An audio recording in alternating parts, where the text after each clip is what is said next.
we have a wonderful but a very hard day ahead of us.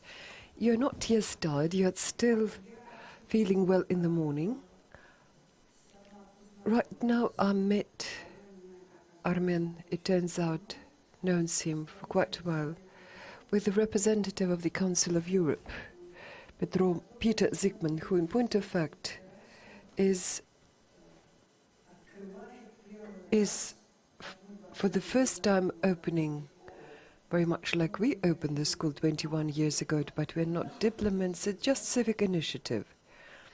But this is a diplomatic institution, and in practical terms, to be understandable, this is the embassy of the Council of Europe, the mission of the Council of Europe, of the Parliamentary Assembly of the Council of Europe. Council of Europe, as I think, is one of the most important international organizations where Russia enjoys full membership. Whereas to be a member of this organization, it means that the set of laws, rules, freedoms and limitations fully complies with the rules that are generally known and accepted as European. European not in terms of territory, but in terms of a humanistic point of view and modern point of view. For this reason, it is sad that so far PACA, this is Parliamentary Assembly, has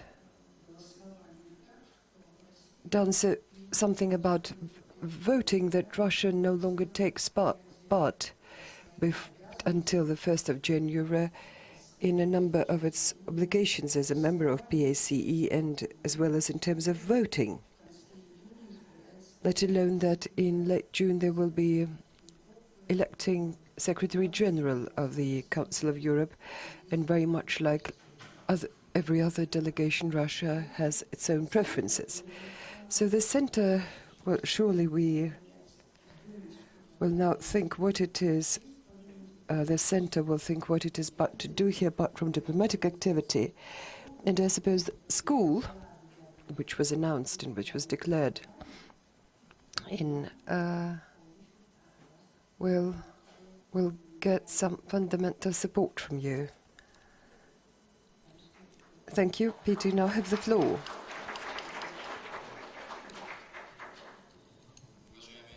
Dear ladies and gentlemen, good morning. Certainly, I'm not the one whom you were waiting for, Alexey Kudrin, but I'm very pleased that I have to do warming up, sort of, before our guest of honor. I'm sorry that I was supposed to speak yesterday, but I was in Czech Republic. I'm Czech, I'm a lawyer, and for over 20 years I've worked for the Council of Europe. In the main PSA, I worked in the political committee, worked for Chechnya, worked for accession into the Council of Europe of new members, mostly Armenia, but again, Azerbaijan and Georgia.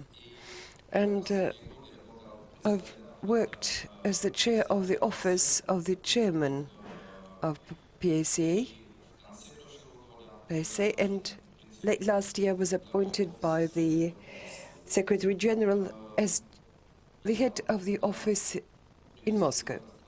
So I'm pleased to welcome you on behalf of the Council of Europe. I'm very thankful for this invitation so that I could meet Lena and you. Well, certainly,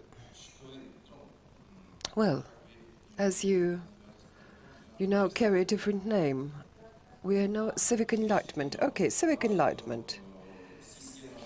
The system of these schools of political enlightenment, this is a well-known institution in the Council of Europe. In point of fact, everybody knows it and everybody thinks it's one of the best successes of all the it is of all the things that the Council of Europe does. So it's a great honor for me, and there's such good affection between the school and the Council of Europe, because this affection, this fondness is based upon commonly shared principles, so that the state and public life and civic life should work along the lines of, firstly, rule of law and human rights. And we're very pleased that this is where we are helped by the school from Russia. And especially I want to thank to Yelena Nemirovska. I've heard so much about you, so now I'm pleased I can meet you in person. If I have a number somewhat more time, I could tell you what our office will do here in the Russian Federation. It was set up in by 2011 by the decree of the government of the Russian Federation. And we should carry out projects of cooperation with the Russian Federation and the Council of Europe. So the very fact that Russian delegation left PSA, it does not mean that the cooperation with the Council of Europe has been stopped. No, intergovernmental cooperation is underway, and we hold this position that we hope that even between the deputies and early next year we can resume relations. Our main partner in Russia is the Minister of Foreign Affairs of the Russian Federation, and a decision to set up an office here was taken in 2011. For 2 years we held negotiations both with the Foreign Ministry and other partners in Russia about our mandate, our activity. It all ended well in last summer, and late last year our office was set up. We have 10 members of the staff. We are in Leontievsky Pereolok, in just downtown Moscow. Those who know this building, it's called UN House. This is where UN agency is. It's one part, just one block belongs to the Council of Europe. And we're always welcome guests, so please visit us and we'll be very happy. We will treat you with a cup of coffee. Please, not all of you at the same time. No, that would be too much. But you can sort of set up a timetable, I don't know. Actually, what we do in reality, apart from just providing general assistance to all our colleagues in the Council of Europe who have some activities, events, whatever in Russia, there are long-term programs that are financed as a separate item of the budget because of voluntary contributions either by the EU or from member states of the Council of Europe. At this time, the largest scale project is, we call it fighting corruption, but in point of fact its real name is protecting entrepreneurs from corruption in the Russian Federation. Well, the name is very complicated. We follow the principle that the Council of Europe is a member of the Council of Europe. We have a Russian partner, and in this case, this is an ombudsman, business ombudsman, Mr. Titov. I don't know. Do you know his last name? But in point of fact, his institution was set up quite recently, and we're so pleased that the Council of Europe at least may attempt to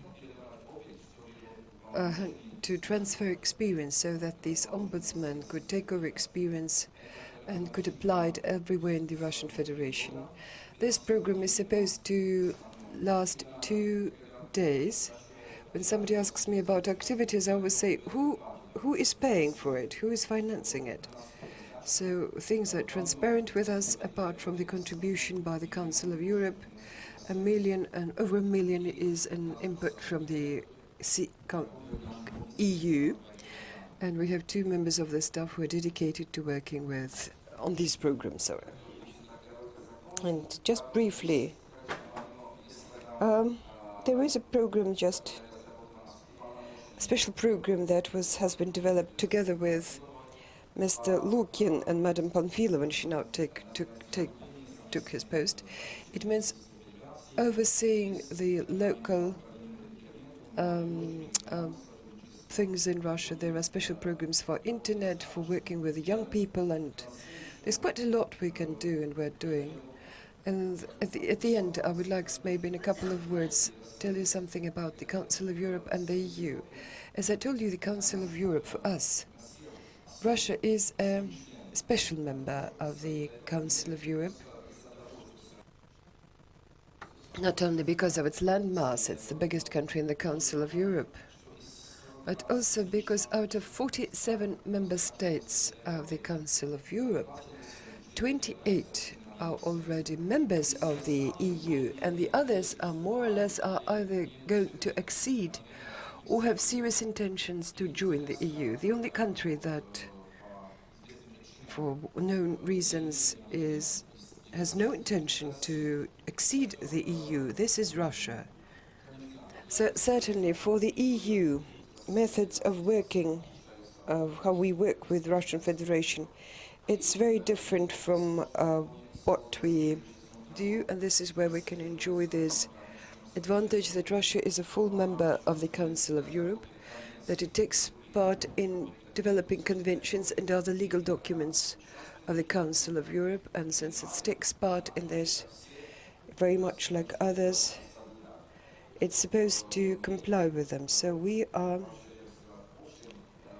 just in the sense what we do, our office, what we do. We also want to promote, we want to help Russia Federation to comply with all the, and to meet all its commitments it undertook to fulfill. So since the Council of Europe seems to be following the same value principles, the EU mostly helps us mostly with financing. So much in brief about our office. I'm very pleased that I could stay with you during the whole day, and I just am leaving tomorrow, so if you have any questions, I'm ready to answer them, and sometime during the day. Thank you very much.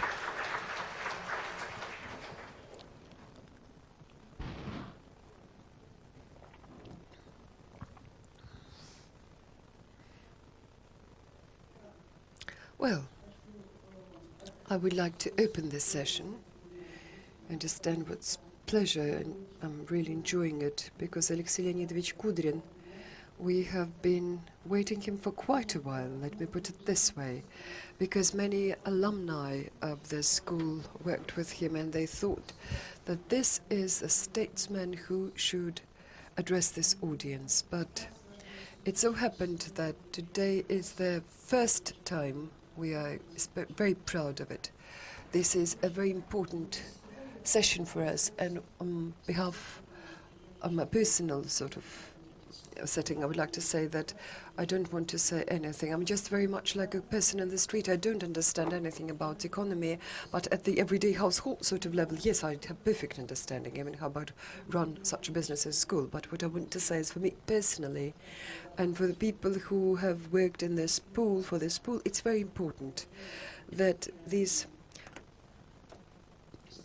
historic economists who have fundamental principles, importance. When we say Alexey Leonidovich here, all of them, this line starting with Yegor by Gaidar, they are the people who realize what institutions stand for. Not only political institutions, but first of all independent, such as independent courts. And today we will work on this. And what is it? Civic initiative and a society as a whole. For this reason, it is my great pleasure to open this session. The presentation probably for some 25 to 30 minutes, and then we shall have a Q&A session. Thank you.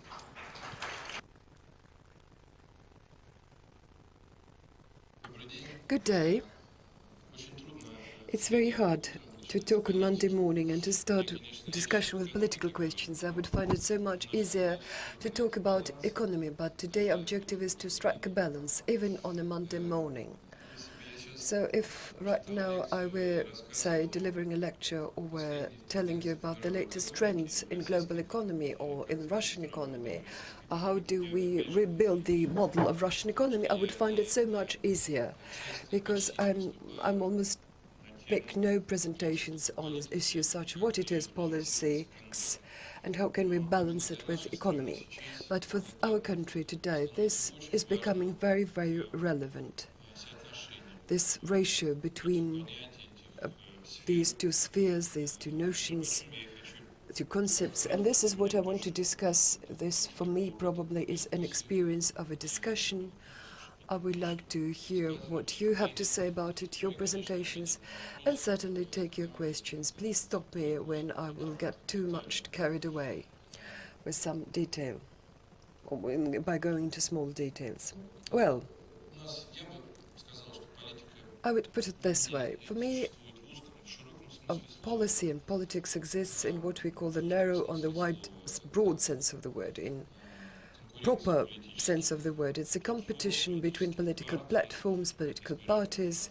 It's an election process where these political platforms are elaborated, and this is where the parties attempt at finding greatest support among those classes or strata in society, because it's very hard to get universal support.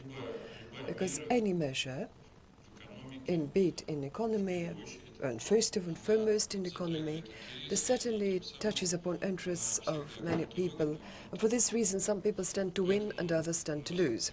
That's why very often we're speaking about unpopular measures which still need to be taken, and this seems to be most difficult. We seem to understand, yes, some measures are needed, but at that we realize that somebody, especially at the start, may stand to lose. But our hopes are that overall, in general, the country and the economy will work more successfully, and these strata who were disadvantaged at first would later, step by step, gain some result and will also become beneficiaries of these measures. But so much in the narrow sense. This is sort of struggle between political structure, political competition. When we elaborate on these political platforms in a broader sense of the word, certainly what belongs to politics and policy, this is any social public activity related to impact or influence upon public opinion, upon the decisions taken by the state. It is carried out not only through political structures and political parties alone. May I repeat, in a broad sense of the word, we're always speaking about political and economic. It can be part and parcel of political platform of any party, but we keep discussing what would be desirable as economic policy.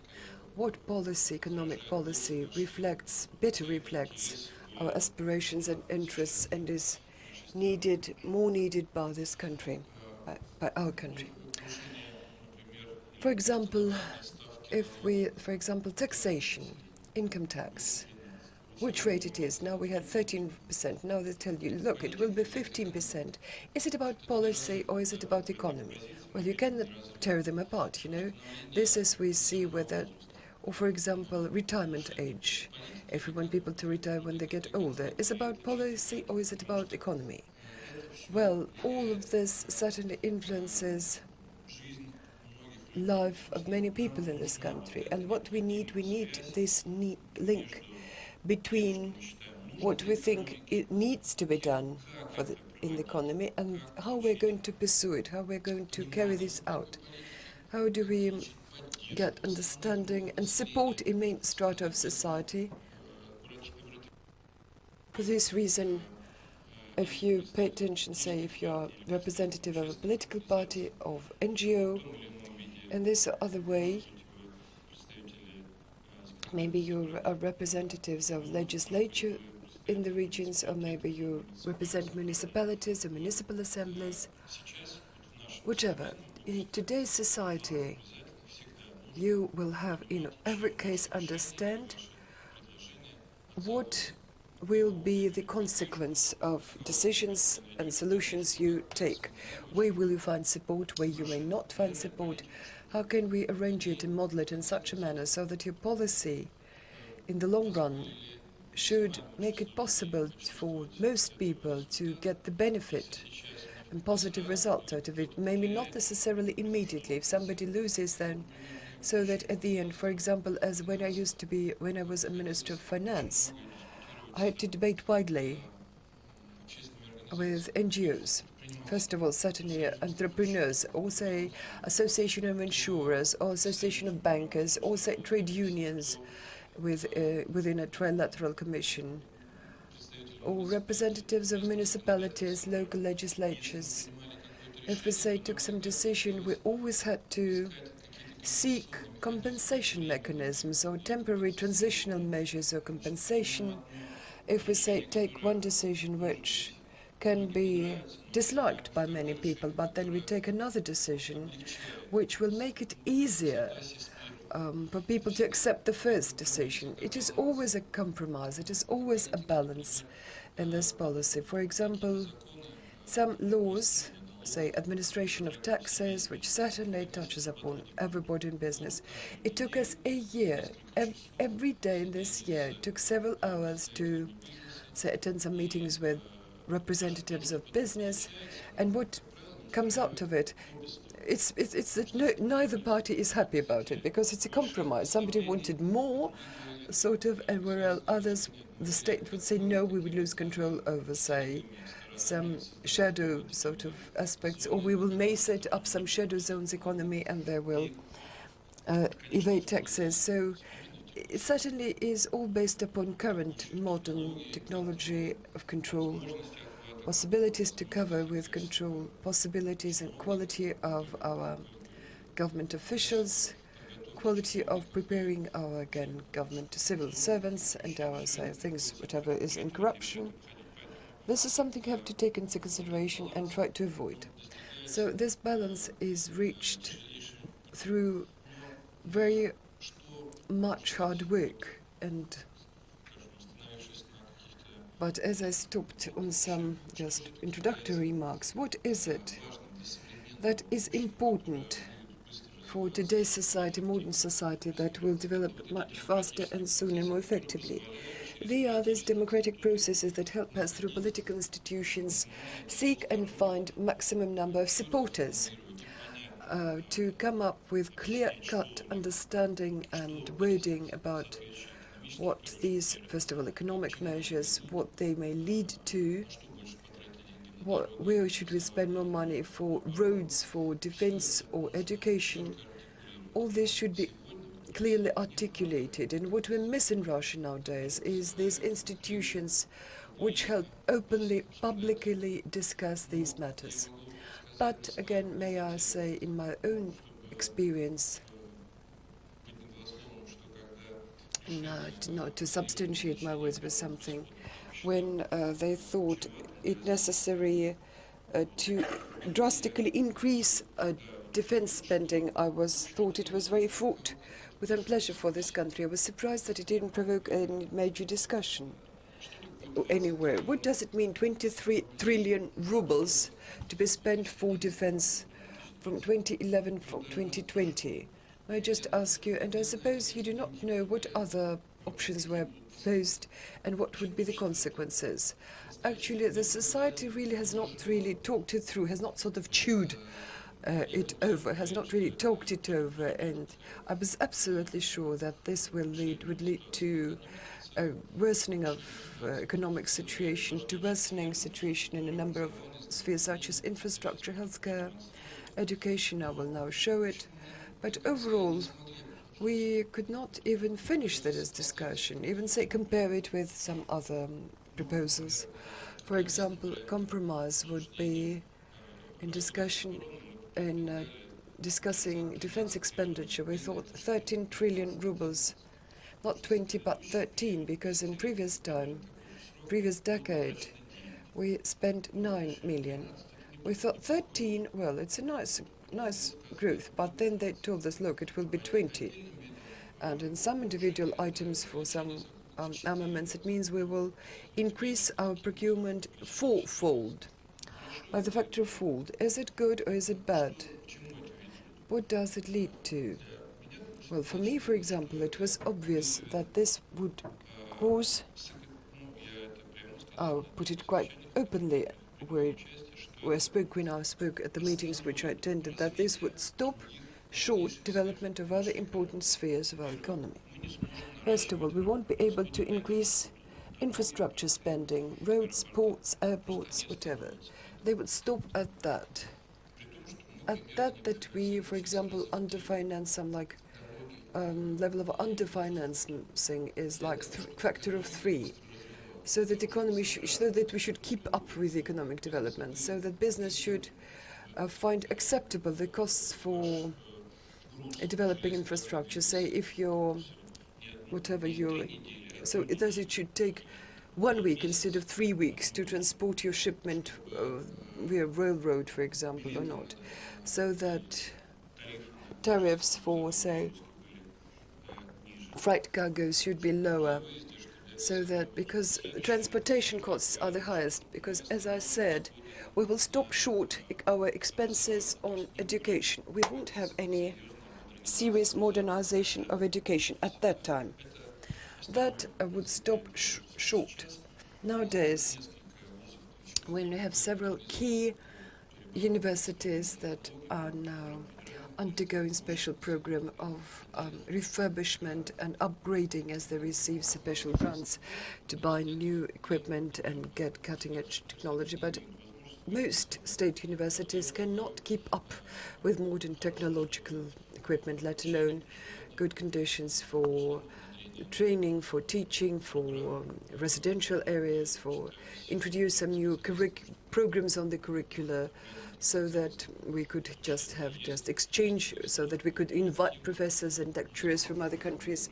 We had a mega project, if somebody is aware of this, to invited lecturers and regional universities and Russian universities from either central universities or from other countries to invite leading lecturers. But nowadays it's still on, but it's somewhat really just flexible. And I thought we should be more active here. So I thought we should have difficulties in meeting the challenges of today in terms of quality and qualification of our labor in the coming years. We will not be able to keep up with changing modern technologies in the world. We will not be training the required number of specialists and ensure educational standards. For that matter, China is taking care of it, so you should understand. China understand that they may not train alone the required number of specialists that will be able to keep up to work at modern production facilities and factories in 15 and 20 years. They just do not have as many teachers as they've not yet have sort of studied, have not yet been educated. So they looked at it from a different perspective. They thought several 100,000 students are sent every year to elsewhere abroad. This is in every university abroad you will see Chinese students. It's clear that, well, population is certainly so much larger, but they realize that they have to close this gap, that in 15 years they should have everybody who should have the required skills and competencies. We are not yet concerned with that well enough. We're not investing nowhere near as much as we should. And about healthcare, same goes for healthcare. So healthcare, it's very important. It's a quality of life, so we regard it as such. But it's one of the most important elements of possibility of proper work, labor, and the shape of the economy. So it's all connected. So then the lifespan, so quick discharge from the hospital, quick healing, cure, etc. And so a person, so no absenteeism, because does get sick soon. Often, and so, but we are not paying enough attention to that, and we're not investing enough. Why didn't you think about it earlier? Why didn't you talk about it earlier? So someone may ask. But in the year of 2000 and afterwards, so financing for these areas went up 4 times, and so it considerably went up, considerably increased. And so I would not give you another example in the world where over a short period of time, so in 10 years' time, so the financing would increase 4 times. So nowhere else we could observe that. But that's not sufficient for our country. And so we need to redistribute those allocation flows better. So that's a political choice. And so we have not yet worked it out properly, so this political choice. So if I start asking political parties what your platforms are, what your positions are, I should say that in all probability those who would see very weakly designed programs, and so they were very populist in their nature, because you want this and this and this, $20 trillion for defense and $20 trillion for this and that, but we have a limited resource that we can dispose of, and we cannot spend a lot on everything. And so the economy and politics, they are inextricably mingled, but through the political ways, so the platform should form their programs. So how to distribute resources better. So this is part of our economic policy. This is all together. It's connected together, but our political life shows certain competition. So when they use influence, when the populist slogans, where they try to impact the mindset of masses, and that is why this is all not connected. And then we start saying that there is too much politics and there is no economy there. And so then he just goes after politics. But it's not politics, but it's the populism. And populism is something that disconnected from reality. And that's why the political institutions should bridge the gap. So they need between the politics and economics to somehow just put it together, just and proper wording, proper ideas, and with the help of freedom of speech, by way of competition, by way of open discussion about all things. So the most important, the most sensitive, so to speak openly. So we need to have this conversation, and that's why the freedom is a necessary guarantee of this kind of political discussion, and so that the citizens should realistically understand what's happening in their country. And so now just the TV channels, so certainly they reflect most the position of the state authorities, people in power who are decision-making people right now. So naturally they want they think that their position is correct.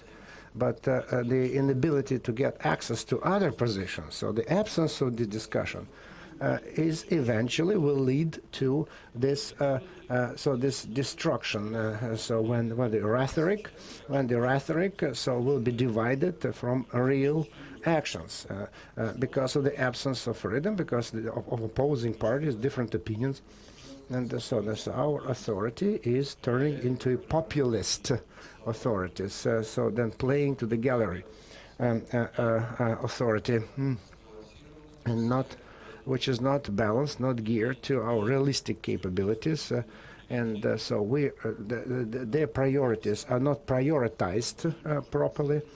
And so we can already say that so then the promises that were made some time ago, they are not honored anymore. So they're not carried out even now. So let me give some examples of the modern world. And before I do that, I want to go back to 2-3 assumptions between the connection between the politics and economics. So what is democracy? What is democracy? Democracy, so then in different levels of democracy, but democracy is an opportunity, availability of an opportunity to come to power as a result of elections and political debates. And then the replacement of power, the change in power. And if the countries where there is no this kind of this change, this inflow, outflow, and the attention, the preferences of one party over another party, and so where this process is ossified, where this process is limited, constrained, and no discussion, and so there's no change in power, so because everything should lead to this free elections, free debates, and eventually so the change of the people in power. And if it doesn't happen, so then there is not enough democracy there, and the deficient democracy, where this mechanism of political competition, if it's not carried out, if it's not realized, so then there's a deficiency of democracy. And so one of the corollaries of this change in power, so that the next president, so he does, so he actually goes over everything what has been done before him, and he revises everything, monitors everything, checks how it's been done before he came to power, had been done before he came to power. And this why so this exchange, and so this is a very big element of corruption. For example, when the leader says, so when I get to power, I will annihilate corruption. So I will just do away with corruption. So certainly, certainly we need to correct the judiciary, make it more fair, and the system of special agencies, control over the bureaucrats, and public control over public officials. So we need to do that. Certainly, it all should be there. And then strict control over the government spending. So in all areas, because not only public officials participate in the process of corruption, but procurement. Who knows that there's a lot of corruption there as well. So always collusion. Always a prior agreement, but all this needs to be done. But at the end of the day, the most important, the pinnacle, is that this public official needs to be checked, examined. So that's very important. This element is not yet there fully, and so there's no feeling that everything will be checked, examined, scrutinized. This feeling is not there, and that's why they're not. And this is a very important element of any democratic system, that any person can be checked and examined and scrutinized. And so for me, it was very important. It was a milestone. So when the different presidents went to retirement, Kohl, Sarkozy went to retirement, Berlusconi went to retirement. So they will always be under strict scrutiny. Close control, always be checked, and if they find anything, so they will be held responsible and accountable for what they did before. And so these elements should be there. So without that, no party will be functioning properly, and they will not be efficient too. And so what else is important? Another assumption: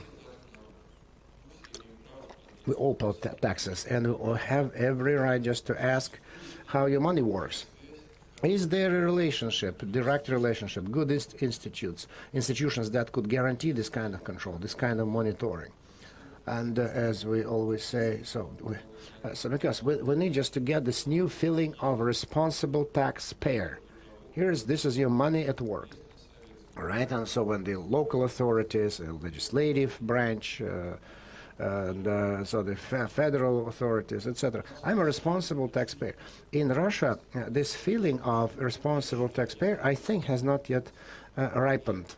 It's not yet there, and then so this feeling is exercised through political activities, actually. And so then, so they need to create such conditions. It's just through forming certain positions on these issues. Eventually, so we are beginning to realize whether we get certain feedback, or result, some efficiency of the money that we paid. So whether the money has been wisely invested, whether our tax money has been properly invested, and we're getting payback. So that's in our country was the difference. So the increasing financing and improving the well-being of the people was because of the rent. So it's not we. So the citizens who were paying for the improvement of the state. So the living standards. About 30% of the taxes, the GDP, 30% of GDP that we were collecting in 2000s and later. So then 30%. So more than 33% fell to the share of the rent, and our personal income tax, about 2.5% or 3%. So our income tax. So that's why our role, our contribution to the wealth of the state, to the GDP of the state. So our tax money was so small. And that's why, and the money was coming easily. It was coming from rent, so it was easy for a bureaucrat to redistribute the money. There was no mechanism, of feedback. Nothing was there. So that is why. So the Committee of Civil Initiatives that I had right now. So one of the major projects of this institute is the project of creating these feedbacks. So open budget, open police, transparent police, transparent. So then the government should be a transparent, open government as well. And so then there are some good ideas, but for the time being, it kind of tried to imitate the activity. It failed yet to reach the real goals, because developing laws and adopting laws by the Duma, social, legislative, that will impact political system, social life, It's done in the Duma. There is no open government. So it's all done, all this approved, adopted without the involvement of this of the multitude, of the people. And so the people of the nation cannot impact so the adoption of those laws. And so when we see discussion, so they just invite experts, professionals who just speak about their position, their attitude, and then in a closed circle, so the decisions are made. But the key decisions are not even taken up to the Duma discussion now, and so practically they're not discussed openly, not submitted. So they just imitate. It's kind of pseudo discussion, but in reality, so on the face of it, it looks like it's being discussed, but in reality, it's not discussed. It's an imitation. It's a simulated discussion of a certain law. And the economic system, the impact on the policy, and the relationship of economy and policy. So the public control. So the public should monitor. So politics, economics, and I would like this law certainly to be ironed out, improved, and so shortly we'll be discussing it. This law on public control will come out with our proposals, but I don't believe that this law will be discussed. And that necessary amendments will be made to that law of public control, public monitoring. So now it's at the lowest level, lowest possible level, this control mechanism. Then another point, another thesis. And so what are the prospects? What the prospects are? When this balance between public discussion, then formation of political institutions, developing economic platforms, when will it take shape? What does it depend on?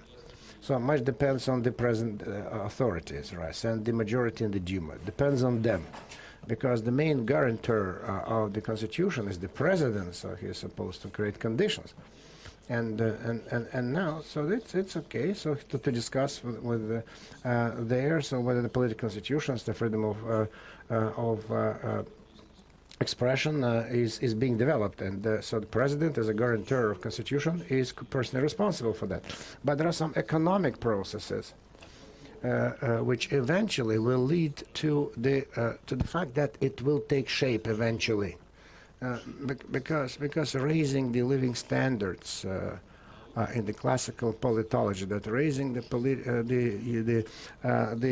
living standards will eventually force the citizens, having satisfied the basic needs, so they will participate more openly in the political life, in the public life, and this is natural. So because every person has satisfied his basic requirements, so then he starts thinking. So did we get everything? Maybe someone stole it. Maybe someone just took this rent from us. So a certain group of people, some bureaucrats or public officials, or businessmen, for example, so who are stealing. Maybe they're stealing from us. So we start to concern ourselves with these things, which we never concerned ourselves. So when, for example, tax evasion, maybe they're not paying taxes, big businesses. So now we're living through very interesting moment. So even this rent component, so our living standards went up.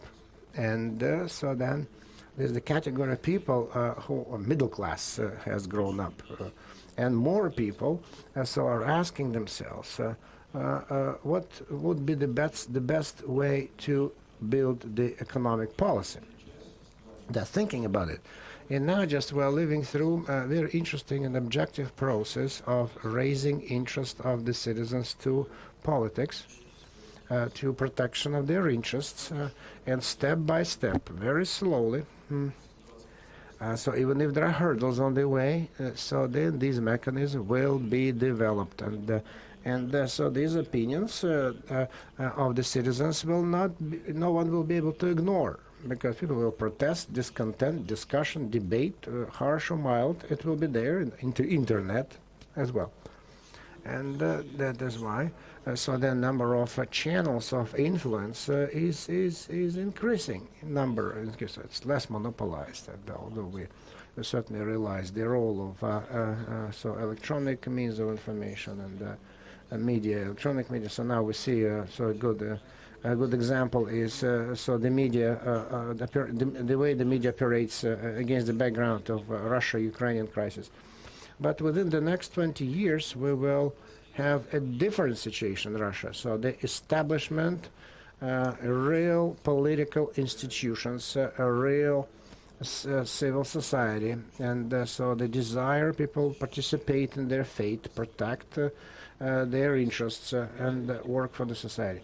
And so we can see that the way is detained, slowed down. So, but the civil society is evolving. So then the law on the foreign agents, the checks for trust and benevolence, and so we can see that there is a growth of civil activity, and it's there, starting from your backyard, your region, your administrative district, where you work, institution, school, college, where all parents.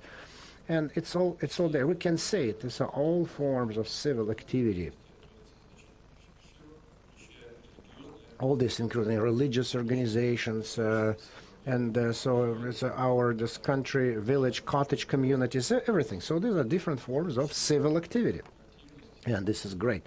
And all these organizations, the number and their activity is certainly stepping up. I fully realize that I've taken too much time. In conclusion, so when the institutions of this kind, when they qualitatively function, and so we can see there's a high quality in Europe, so they work much better than here. And we're trying just to learn their experience, how they do that. So we can see that, for example, for me as an economist, as financier, so it was so amazing when Great Britain, the prime minister the prime minister, so conservative party, was then, and Cameron comes out for the elections, so with the proposal to reduce government spending, and because the society actually can understand why it is needed. The society can understand why it's important to keep the country sovereign. For the sovereignty of the country, and then eventually to bring back jobs and strengthen the social status of the citizens. So although just we need to go through difficult times, so to tighten the screws on popular things, and certainly you can see, and then you can speak about unpopular things and win the elections. Nevertheless, so it's just government spending reduction. So Sarkozy increased the pension age and has taken some, and Hollande during the elections, Hollande played on that. He said, "I will bring back," he said, "the pension age. I will just cancel the pension age that was set under Sarkozy, President Sarkozy." He said that, and he managed to win. Now we see two examples of this policy. This connection of economy and policy in these two states. Economics in Great Britain, so then there is this economic growth, the optimism has grown, and the Great Britain is evolving very rapidly, so moving forward. In France, so then the populism rules the roost, so now they're raising taxes, so the rate of economic growth is slowing down in France, and you see in the left party, and the left's nationalistic party comes to power. And so that's 24% of the votes they got. So these are the two models. That's a good illustration to the fact that the economics and politics are interconnected. And so we need to distance ourselves from populism, from populistic pronouncements, and to talk honestly to the population, explaining your position. But for this, we need to have this media institutions, open discussion, clear. Without that, the modern society won't work. And so if we try to hide it, put it under wraps, so we will get an inefficient, poorly developed country. So then system of now just we run into the brick wall of economic efficiency. So within the framework of the existing model, we cannot make a breakthrough in the development of our economy, and this is become a modern society. We'll continue to lag behind. And so I didn't want to say that there are more authoritarian systems which actually bring about good results. So we can talk about it later. So, but I don't think it's the rule. It's the exception from the rule. And at this point, I will wrap up and answer your questions.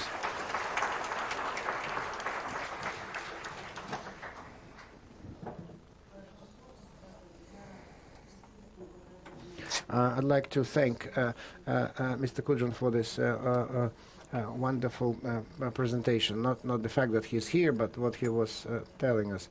Then another point I wanted to make, so this phrase that the school started its project in the regions jointly with the foundation, and Alexey Leonidovich is the head of this foundation. The name is Support of Civil Initiatives Foundation, and so the initiative of civil education enlightenment. So wonderful seminar, big one in Kaliningrad, and so in 10 days time in Ufa we'll have another seminar. So one was in Kaliningrad.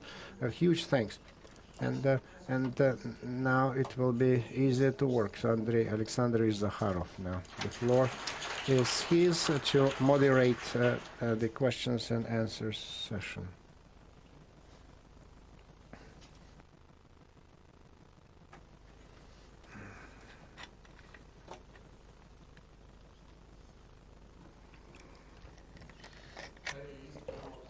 So we have a chance. Good morning. I'm sorry, forgot to mention. So let's get down to our discussion. Please, let's begin. Floor yours, please. Go ahead. Good morning. Nail, Bashkortostan. Question is like this. The crisis 2008 in some Western countries, they made a decision to support consumers. In Russia, just the other way, the government made a decision that we need to support the banks and financial institutions and some companies, and not the consumer. And so then the time has some time has elapsed.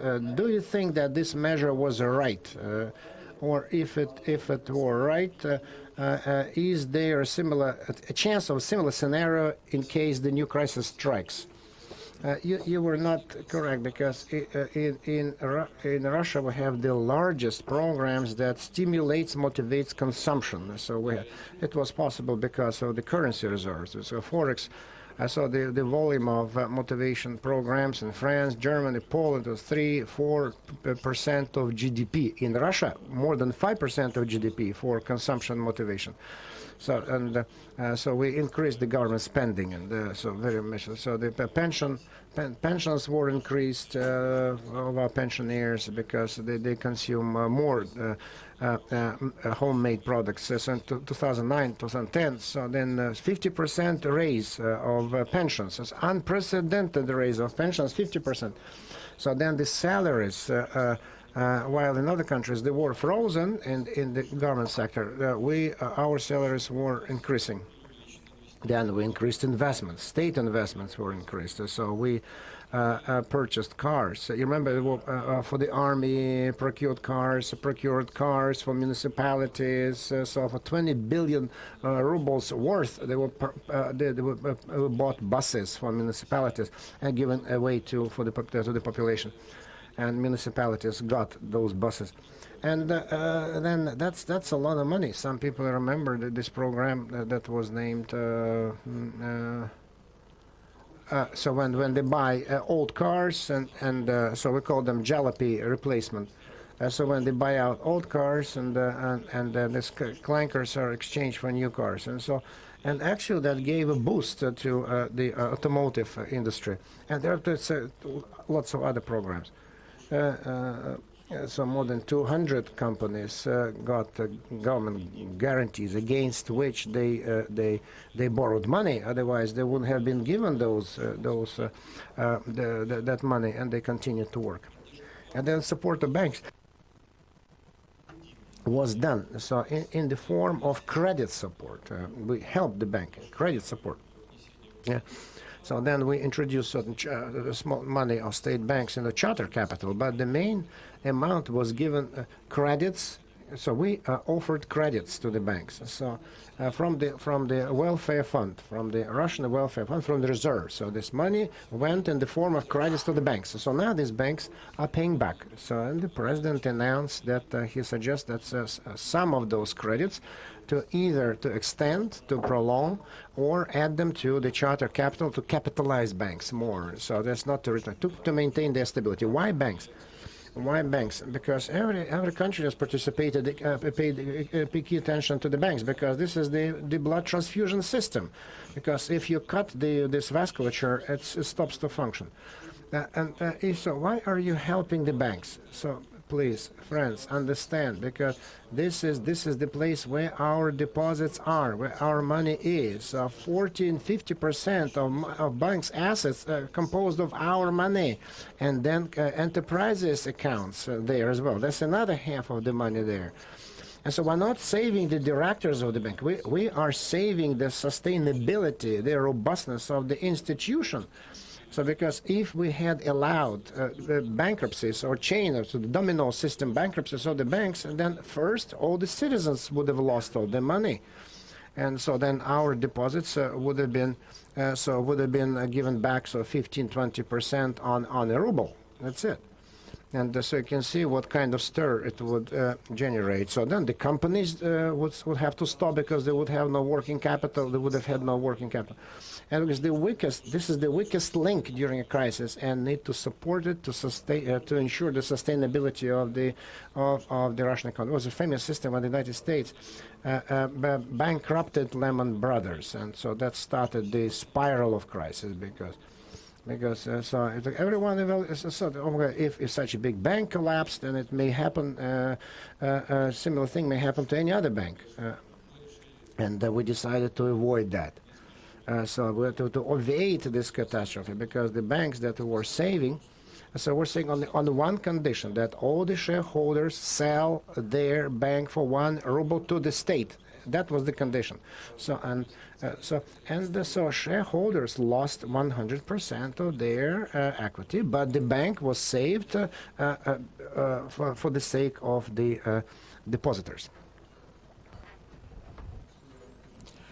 You, please. I'm looking at your eyes. You, please.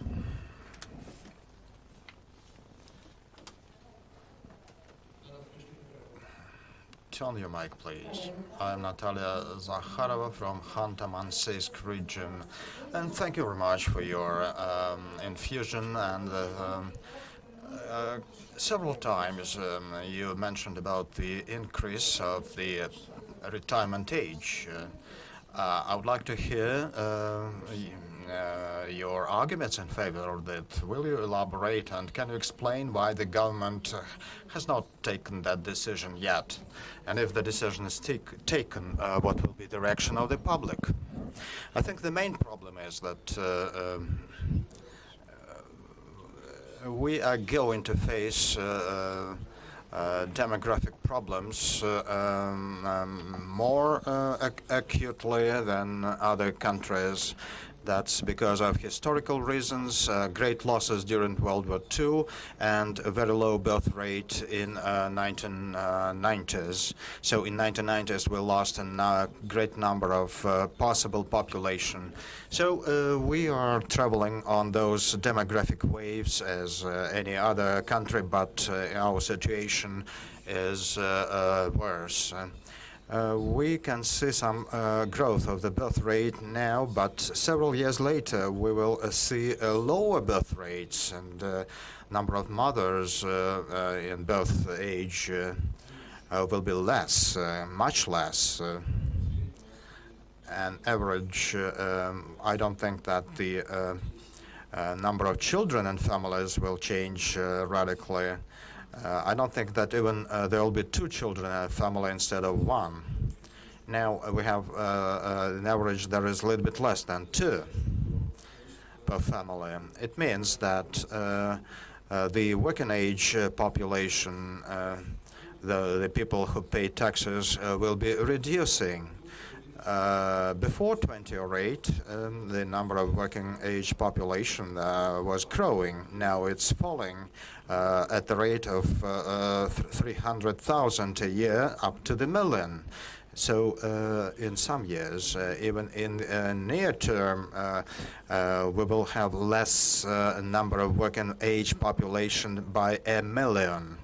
So that's the reason I'm making that point about the longer working age and longer retirement age. So the amounts of taxes paid through social fees will be less, but the number of pensioners and number of retired people will be growing. It's a common problem for most of the countries. So every country at some point decided to extend the retirement age. In our case, I think 63 years could be retirement age for men, and 60 for women, and even 63 for women, because life expectancy of women in this country is much longer than that of men. And in our case, the situation is different, and the number of working pensioners is close to 60%. That means that even the retired people keep on working. We understand that pensions are not big, but most of the people feel like working. So they do not quit working even when they reach the retirement age. And they are quite capable of doing so. And not to reduce pension size, and you understand that with that situation, our pensioners will be paid less and less in the coming years. So if somebody is older than 65, and for them, let us distribute the resources in a more fair fashion, so that our pensioners would benefit from that. If we don't want to do so, if we are reluctant to do so, if we don't want to reduce our pensions and we keep on increasing them, but that such increases can be funded only from the budget, the deficit of the pension fund is covered by 50% from the budget in the amount of more than 1 trillion rubles. And that again means that those money cannot be used for the development of our infrastructure and some other projects, but we are just literally eating those funds up. And we are really eating up our development programs for the future. Secondly, second reason, I think that it wouldn't go that painful as most of the people believe.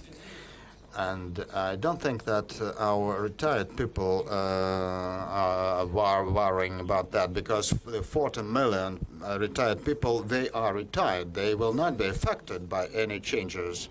So it may affect the 60 million of the working people. I don't think that the young people think much about pensions, and I don't think that's a sensitive issue for them. Well, probably it's an issue for those who may retire in the next 10 years or so.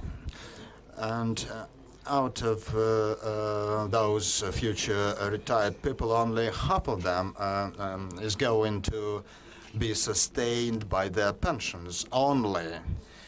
Others will add to their pensions through savings, through some revenues from real estate, and probably from some other sources. So I don't think that today it's a very acute issue or a problem. And transition to the extended pension or retirement age is not done overnight.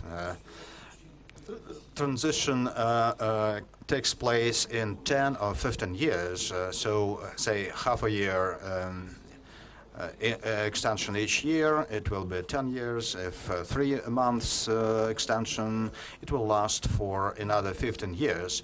So it's not just a sudden strike, and I don't think that it will be any serious problem It's, just because of some popular opinions that we delay extending pension age, retirement age, but that hampers our economy. Okay, so our guest from Georgia, Vakhtang Satsanava, please. Good morning, I'm Vakhtang Satsanava from Sukhumi, Georgia. Thank you very much for that excellent presentation. And, following August 2008, former representatives of our power said that there would be no other Russia and that there is a single Russia which occupied our territory. I'm the person who was educated in Moscow, and as many of my compatriots living in Georgia, we like Russia strongly, and I think that thanks to you, there is another Russia, and I would like to thank you for that. Well, those points you made mean very important reforms that should be conducted in the country. We heard from the Deputy of State Duma yesterday, and she raised a number of issues that Russia faces. And it's not quite clear to me if the country faces those serious problems. Then why should it finance two separatist regions after recognition of which Russia faced international collapse? And those reforms that are very important for Russia to develop progressively, to what extent is Russian society prepared for them? In Georgia, when those reforms were conducted, it was a very painful process, but Georgia is a small country, and we managed to address that pain. But given the geography of the Russian Federation, to what extent do you think Russian public is prepared to go ahead with those reforms? Thank you. The Russian public, Russian society, if there is no discourse and debates, if we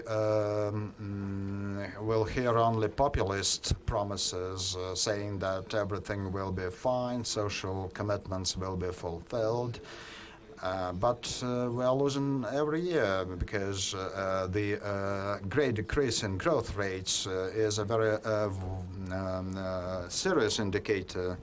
Other countries are growing, but for Russia, the growth less than 3.5% means stagnation and degradation. We need to grow at the rate of more than 3.5%. 3.5% is a global average. Some years it was 5%, but every time when we grow less than the average growth rate in the world, well, it means that we are shrinking, we become less competitive, we sell less, we surrender markets to other countries, and even in those areas, and we allowed more imports to our markets because we produce less. And I can really understand what is to be done to avoid that, and there are some well-known concepts to that account. But, the fear to lose some ranking positions and election campaigns, municipal, regional, governors' elections, put together, it results in delaying the introduction of those important structural measures. Will it last forever? Well, I don't know, but the halt of the growth rate is a very alarming signal to us all. And even in the near term, real per capita income may stop growing.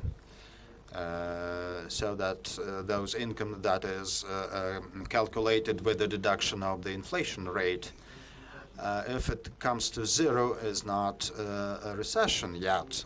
We can endure at that level for some time, but the people expect more, and in their lives they hope that they will improve their conditions, living conditions, so that in the future and it's been improving while they are promoted in their careers, but in average those living standards will not grow.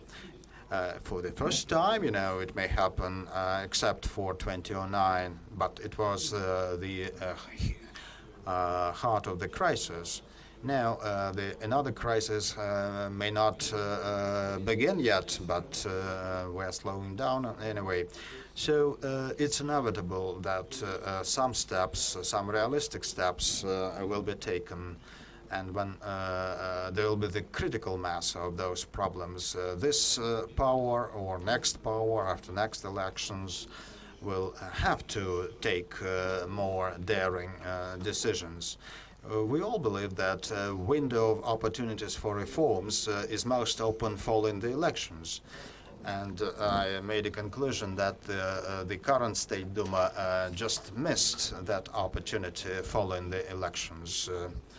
Well, it's the most convenient period when you are entrusted all the authority, but you don't have to think of the next elections yet. And when the parliamentary terms were extended as well as the presidential term, it was done under the pretext that the power needs time to carry out reforms, so that we wouldn't think those who are in power wouldn't think much of the next elections. But as I put it last year, it so happened that those reasons were overlooked, and the terms in power changed. They were extended, but no actions were taken. And that particular reform was wasted. So again, it's just the delay of the reforms that are most necessary. And it means that now the power will have to wait for the next elections, and those who are elected will have a mandate to carry out reforms. It may happen, but now we can see that it will not happen as quick as we hoped. I'm Nadezhda Grishno from the Saratov region. In your presentation, you made a point that the culture of tax play in Russia is very low, and the level of municipalities, that trend covers not only SMEs, but even big business, which relieve themselves from social responsibilities, that use every trick not to pay all the taxes. What is to be done to enhance that culture, to improve that culture? What can be done to encourage those corporate taxpayers avoid those vicious practices? Well, the main instrument here is true and real elections, because if the elections are fair, then people would come to power who would really like to straighten things up. But for that, some conditions are to be created, and that's not easy. The other reason, the other problem is the decentralization of authority. The authority is to be delegated to those levels where people are more interested in taking sound decisions. Certainly there should be some equilibrium, the balance. We cannot decentralize everything, otherwise we will come up with various areas who will live on various rules and laws. But say trade-in law, some environmental laws within a single region can very well be established uniformly. And third point, decision-making on certain points can also be delegated to a lower level of authority. We have federal supervising bodies who could very well monitor all those procedures on lower levels, but they do not always perform their functions well. Looks like we have rules, we have standards, but nobody is in charge of monitoring and supervising. So something has to be changed here, and in the next 10 or 20 years, we have a good improvement in our social activities.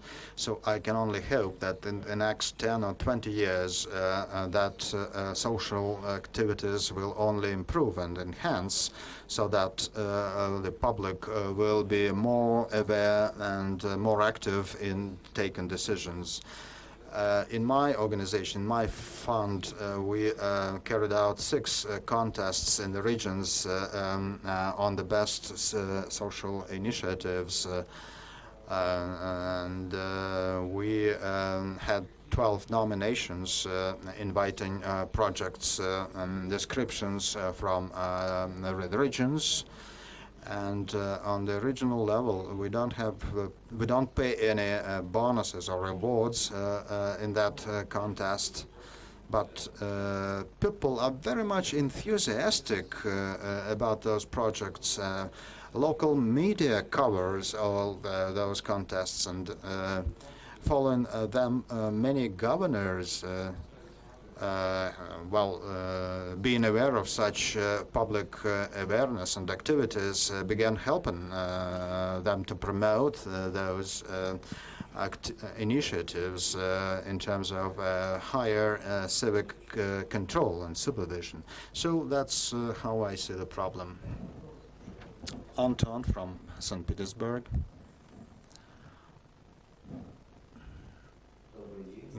Good morning. Thank you very much for the opportunity to ask a question. Your last name? I'm Anton Petrov from St. Petersburg. Actually, I have a number of questions to ask, but I understand that I can ask only one. So I would ask about the point you made on populism, popular moves, and according to some statistics known to me through media, there are some serious problems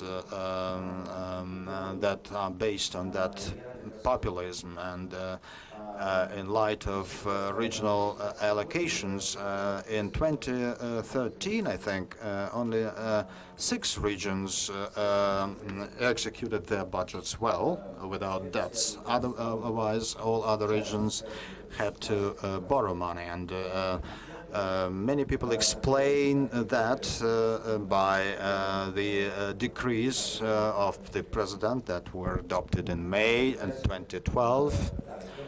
And we saw some negative trends in economy. Your question, please come to the point. Okay, so what's your attitude to such trends? Do you think that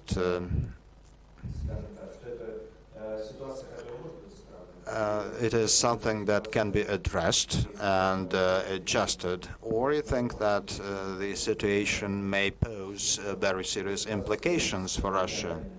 I mean, there's regional debts and non-execution of budgets.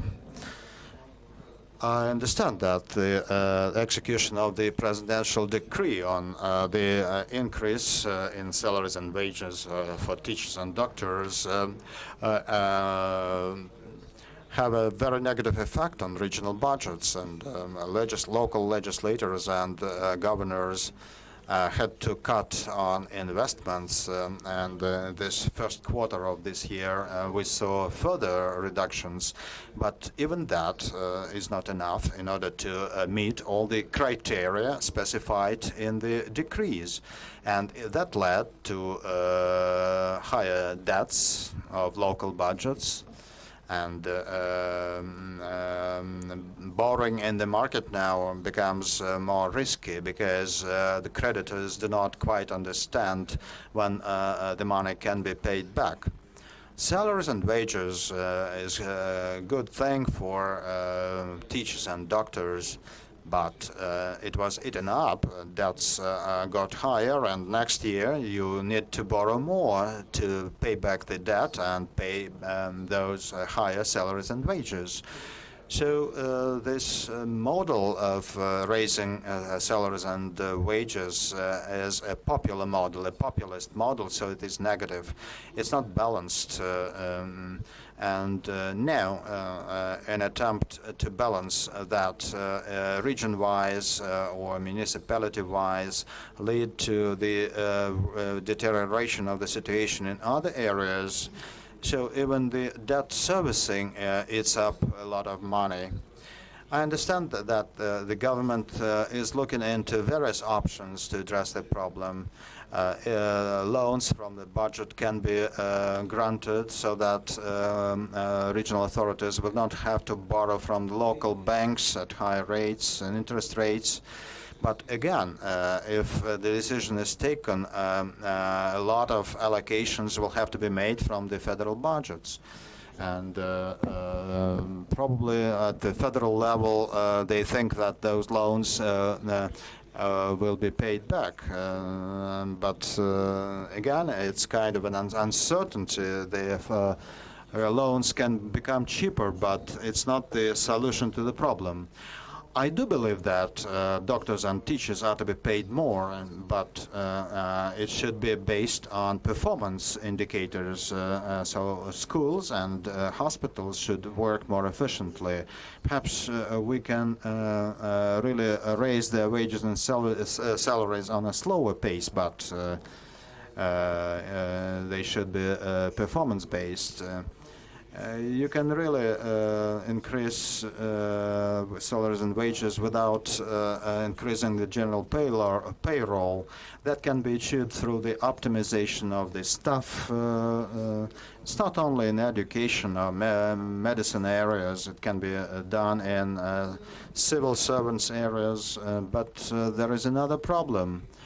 And the thing is that the subjects of the federation are short of funds, and it can result from a high level of centralization. I was criticized for that, but the centralization of the distribution or allocation of resources can be explained by the fact that the authorities think that they know better how to allocate money, how to make use of them. I was never a supporter of that approach, but when a decision was taken at the top level, we had to obey and we had to fulfill that. But when a decision was taken to allocate 20 trillion rubles for defense purposes, I said that if it is taken, we would just slow down the pace of the economy, and I cannot agree to that. And in the federal budget, we always saw subsidies to various areas, and those subsidies are reducing now.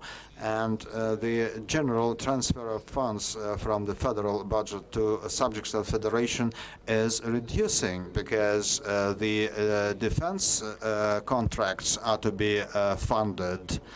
And it leads to disparity and disbalance. I think the government is in search of some interim solution, but there is no overall solution. So at this point, by and large, it may lead to the slowdown of economic growth rate. State investments, again, are slowing down, and business investments, they are shrinking too. And it so happens that when we increase the cost of the labor, it increases the cost of products and reduces revenues everywhere in the regions and the subjects of the federations. So that is solution. I don't think it was very well substantiated in the first place. Stanimir Kaistaski from Bulgaria, your question, please.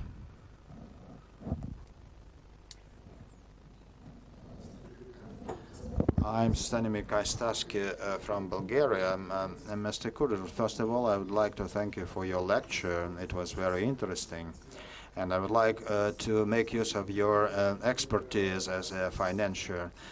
What do you think of the global financial system? Will dollar stay as the main reserve currency? And if there is a treaty between Japan, China, and Russia, what will happen? And euro will be euro two types of euro for Nordic countries, strong euro, and lower euro for southern countries. Well, if I take your questions in details, I'll have to speak for 2 hours, It's a slow rally now in the world. The world is overcoming the consequences of the crisis, but it's very slow. Perhaps by the end of this year, the debt growing will stop. Some trends are better than we expected. And as for dollars, I don't think that dollar will leave the scene. It will stay for a long time as a main reserve currency. The American economy is functioning well, and QE programs are cut down, but the economy is growing. There is some temporary recession in the first quarter, but it doesn't worry much, and we understand that the trends are positive. And because of the size of the U.S. economy and because of the stability of the U.S. economy and the stability of major institutions, dollar is going to stay as a global reserve currency for a long time. Certainly they have to cut on their budgets or budget deficit, and to the best of my understanding, Americans are working in that direction, but I wish they could do that faster, just to be calm. But even that budget deficit does not create great disparities that would be worrisome. The settlement in US dollars of all transactions in the world makes up some 38%. So all 38% of all the transactions are settled in US dollars. Euro's share is 32. As for RMB, and despite the fact that Chinese economy, in terms of buying power parity, it's really very close to the U.S. one. So in RMB's transactions share is just 1.5%. And unless economy is liberalized and open, unless economy shows dynamics, neither RMB nor ruble will be competing with dollars and euro. And we should really take care of rubles, certainly, by making the economy stronger so that rubles can be used broadly. But so far, it's only administrative moves and decisions that people mostly think of. Chinese RMB is not freely, it's not hard currency, it's not convertible. China has an intention to make it convertible. But if so, there will be no restrictions on cash flows, meaning that any foreign investor can operate in the Chinese market and get authority to make investment, get revenues, get profit, close the deal. Now, the Chinese legislation provides for some restriction on such transactions. And Chinese do not want to do that, because otherwise they'll have to liberalize their economy to a greater extent, and the private sector will not be controlled by the government. And RMB, after that, will have a floating rate, and when China gets global markets with its currency, anyway, it may take dozens of years to make the position of RMB strong. But it will happen, but it may happen in 30 or 40 years. So till that time, it will be dollars and euros. Russia's share of the global economy is just to 2.5%, and it's because of the objective reasons we are not capable of replacing dollars with rubles. And only when ruble becomes a stronger currency, it may be used for bilateral trade operations between, say, CIS countries. But even now, those countries are more interested in using dollars and euros. So the ruble can be only a regional currency, hard currency. RMB can be global, but not soon. So I don't think dollar is threatened. You've also asked a question about the so-called northern and southern euros, but that's not very often that I've ever attended such discussions. I do not think that this might be of any relevance. Once this was not done at the peak of the crisis, I do not readily believe that we shall see such zoning of euro currency into what arbitrarily be called northern or southern variety. Yes, my lady. Ekaterina Kopriyanova from Penza. Mr. Kudrin, in the developed countries, in the United States in particular, 5% of all people provide up to 65 or 75% of income tax. Progressive tax has long been abolished in Russia. Do you not believe that with the growing gap between the rich and the poor, progressive tax must be reintroduced? I do not think that progressive tax scale is just, because if a businessman pays 13% from 100 million rubles, then he's paying 13 million rubles. If an entrepreneur or a citizen pays 30% of 1 million rubles, then it's 130,000 rubles. So in one case, the percentage, 13% is 13 million, and the other case it's 130,000. So in it, we can see a measure of justice because it's the same percentage but paid on different amounts, on different sums. And I do not believe that progressive tax should be reintroduced. The world has moved along this direction not because the progressive tax is believed to be more just. But the world does believe, it's true. But once you have made more money, you have to pay more.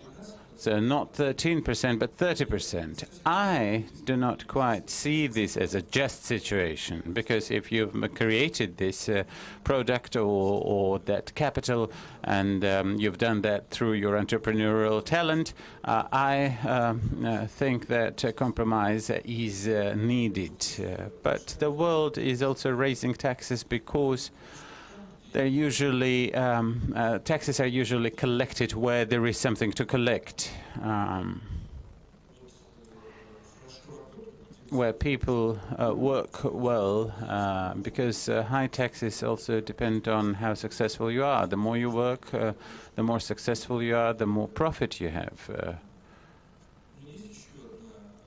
But there's also one other characteristic, and people and taxes are collected, as I said, where there is something to collect. There's one other element. Personal consumption is not boundless.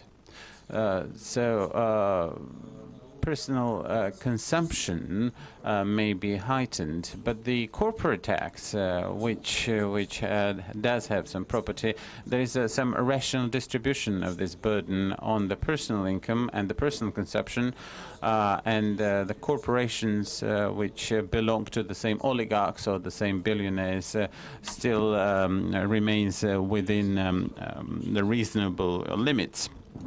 Up until the latest time, in the number of countries, including the United States, there was an an order, a fiscal order, whereby the scale of tax was progressive up until a certain level, and after this level it became to be regressive. It was believed that if a citizen has satisfied an X number of needs, of personal needs, he or she then start to be investing directly or indirectly into the economy of the country. And thus the fiscal system in some states is bound to provide both progressive and regressive tax scale depending on the levels. So there are different systems and different ways of concessions.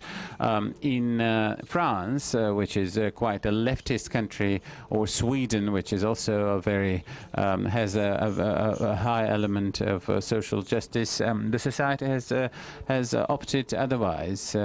We shall have high taxes, but the sick and the poor and the vulnerable will be socially protected. So the society has made this decision, trying to reach a certain social consensus, which is also an important part of a fiscal system. We in this country do not feel quite happy about our taxes being up to 50% of our income. And I think that most of you will agree with me. I do not think that this is the right time to reintroducing a progressive tax. Of which one was the very high level of tax evasion in this country, and well, we're still not getting this progressive tax. So the general situation is better today. So I do not exclude that at some point we shall seek a compromise between progressive and flat tax. But for the moment, I think this time has not come yet. Question from Poland, Katarzyna.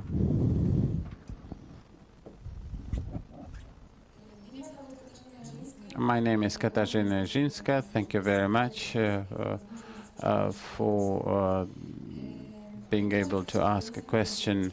I think that the topic of balance between politics and economy is very relevant. And I have a question related to the topic of Crimea's joining Russia.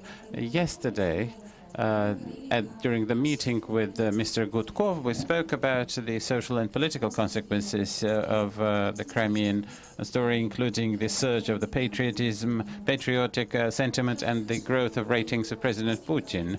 However, the more long-standing consequences will be more in the economic sphere. You have said that the resources are limited.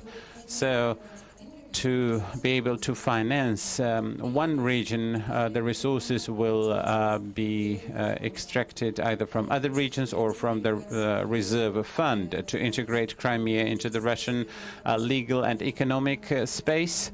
It will require a lot of money. What do you think is the cost or the price of joining Crimea, and what may it lead in terms of economic distribution of resources between the Russian regions?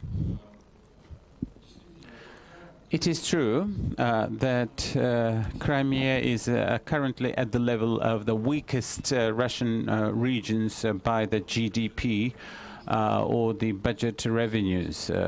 Indeed, there are 83 regions in this country, and Crimea is at the level about third place from below, and by the income also within the 5 lowest places. And indeed, this will be the weakest region for some time, which is, I think, partially due to the fact that the GDP was twice as low, but that's throughout Russia. But with the help of Russia, we hope there will be an economic stimulus with creation of jobs and loan facilities in Crimea.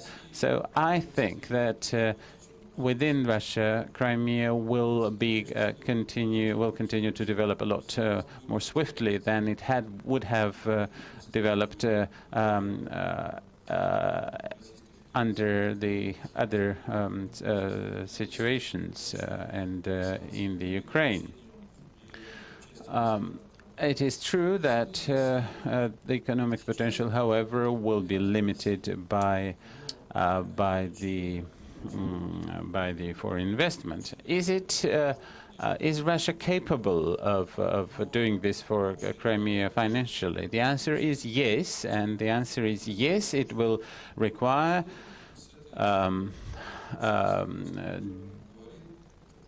derouting or indeed channeling the funds out of other programs or other regions, and the federal budget will continue to support this. I might be somewhat critical of a 1 trillion ruble program, which is, I think, a lot more heightened. I think that the region does not require that much money, even for quite a swift development. But this price, I think, is something that the society is willing to pay. But I would be prepared to see that the support for Crimea may be done not through other regions, but through structural reforms in the country and in the budget sphere. As I have already said, there is the point of pension, there is the targeted support, and in the fiscal system there's a very high share for the budgeting support. And indeed, the social protection of the vulnerable, the rich, the poor, and the ill and the sick in this country is still far to be desired.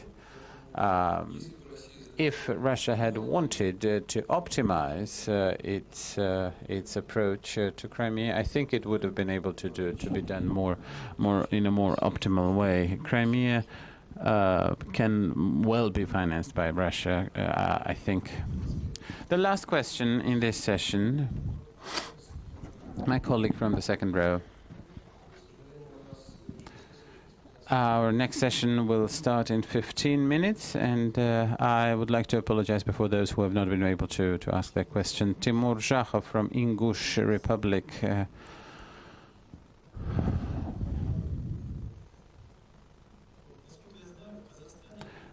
And as far as I know, Kazakhstan has a very wide program of import substitution. Why doesn't Russia conduct or deepen the program of import replacement? Well, at the very end comes the most difficult question. One might think that we have a big import and we may indeed be replacing, but I think it depends on a whole number of other circumstances, including Russia's dependence on oil.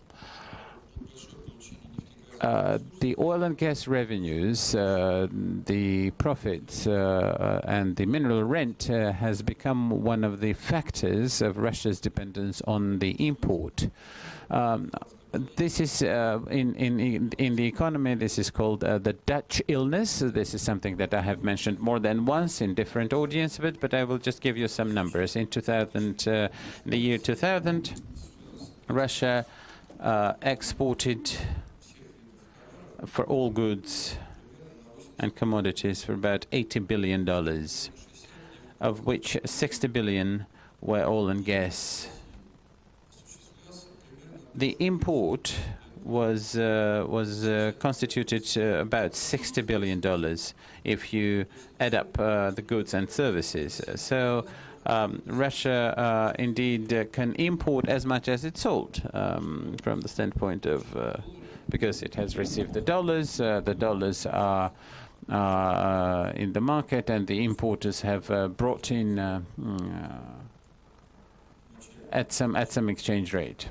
But when the hard currency income, the revenues starts to be growing twofold or threefold, you introduce this money into the market and the ruble becomes stronger and stronger.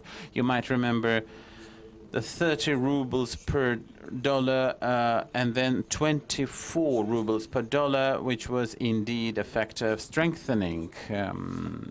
Yet another point, the growth of the inflation in the partner countries were also indicative of the Russian ruble strengthening. From the standpoint of the exchange rate, the imported goods were becoming less and less expensive. So a Russian citizen at that time could be buying more and more imported goods, and this was not done through the competition, but because of the exchange rate change. So the countries with the high dependence on the oil revenues get into this dependence.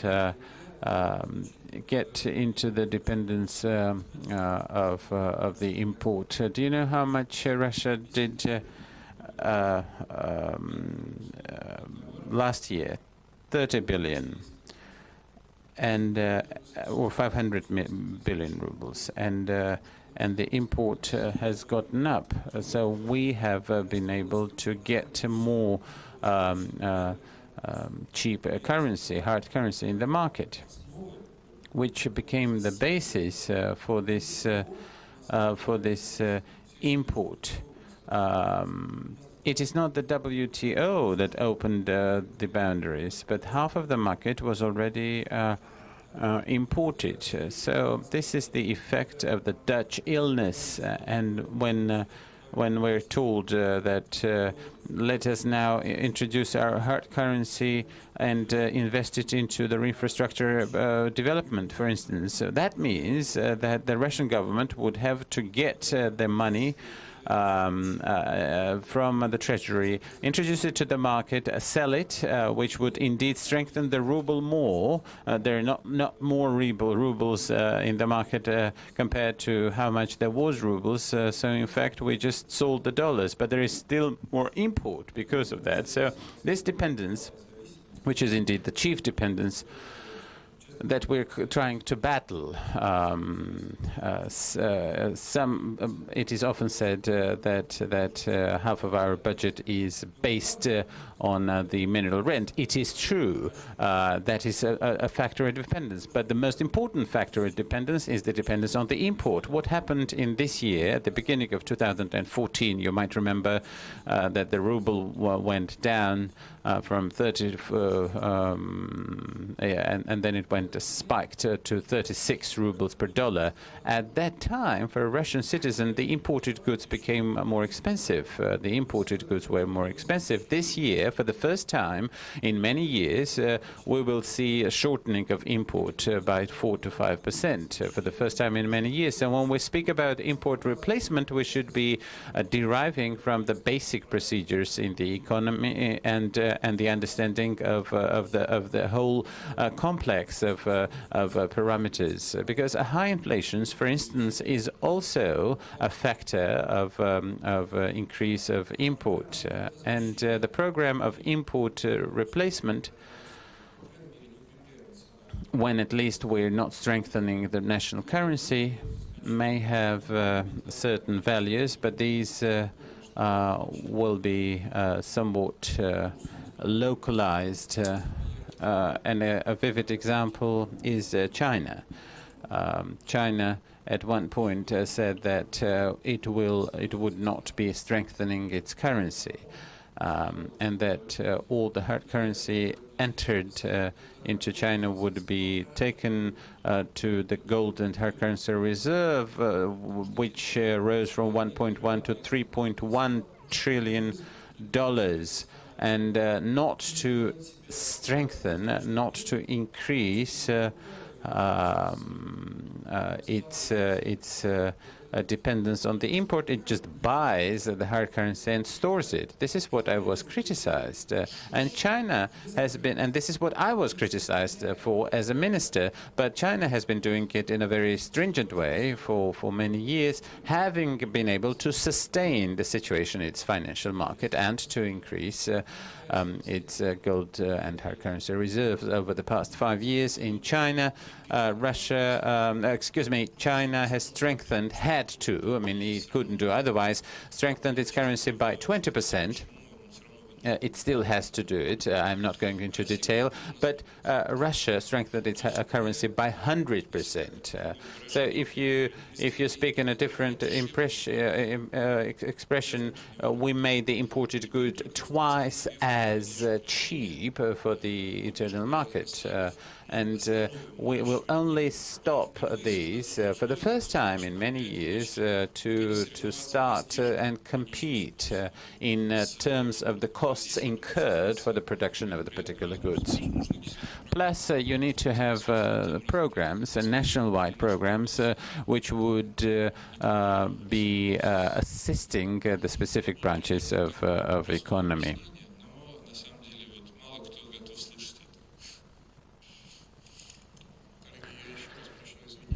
Dear colleagues, thank you very much, and I apologize for those who have not been able to ask your questions. I would like to congratulate this seminar for a very interesting beginning of the day, and the fact that Mr. Kudrin has found it possible to come and join us here in Golitsyno to talk before the seminar of the Moscow School of Civic Education is very important to us. It is very important because the school and the Committee for Civic Initiatives have found a common ground, and Yelena Nemirovskaya said this at the beginning of this seminar, and I can say that by my experience of participation in Kaliningrad seminar, I think this was a momentous development. So we do hope for deepening of our cooperation with the committee headed by Mr. Kudrin.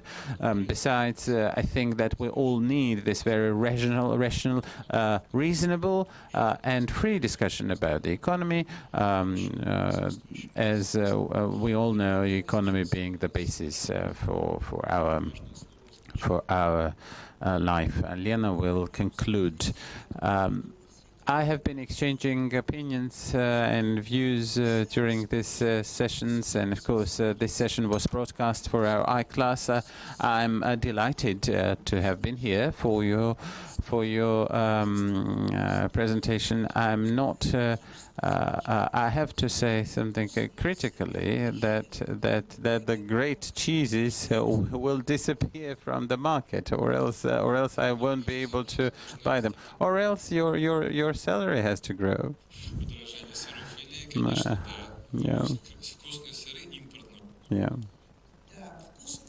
Yeah, the good cheeses is a part of. So the financial people should not forget about this. But let me also say, there were philosophers here, as Alexey Kudrin, and they talked to us, and they told us that how the great Russian philosopher Fedotov made a categorization of the Russian types, and the very scarce and the very limited in number type or category was the type of a builder.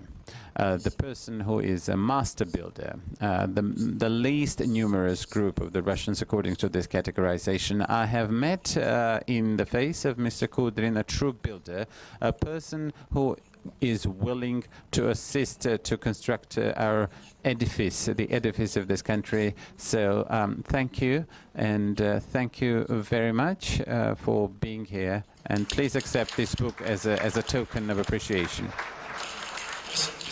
Thank you very much. Colleagues, we shall have a 15-minute break.